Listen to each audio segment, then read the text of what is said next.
TVA, en collaboration avec le Cégep de l'Abitibi-Témiscamingue, la Caisse des Jardins de Rouyn-Noranda et l'Université du Québec en Abitibi-Témiscamingue, présente Ma région, ma richesse. Plongez maintenant dans l'important secteur de l'éducation.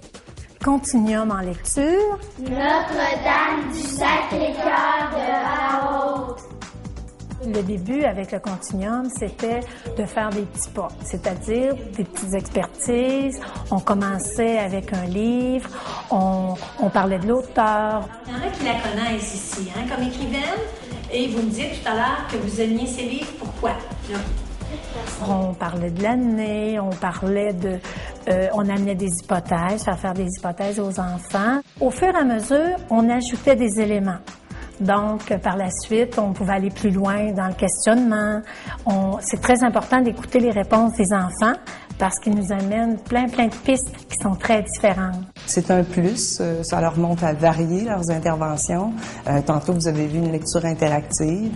On va faire de la lecture en duo aussi. On va guider la lecture. On va faire des entretiens individuels lorsqu'on s'interroge sur les difficultés de lecture d'un élève pour l'amener justement à passer d'une phase à une autre et de progresser en lecture et de développer aussi le plaisir de lire. Les enfants s'intéressent davantage à une question, c'est qui l'auteur? Ils veulent savoir un petit peu plus à son sujet, soit où il demeure, quel âge il a, quel livre il a écrit.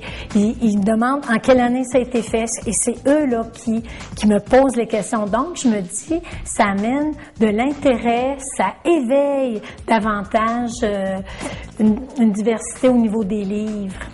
Notre maison ressemble à un château. On dit les enfants n'aiment pas lire, ils trouvent ça plate, mais je me dis à ce moment-là, c'est nous les enseignants qui devons rendre ça plus attirant, plus captivant, donc avec une belle diversité. Ma région, ma richesse, présenté tous les lundis et mercredis du 17 janvier au 23 mars, tout de suite après le TVA Nouvelle de 18h. Un regard nouveau sur les secteurs d'activité témiscabitibiens.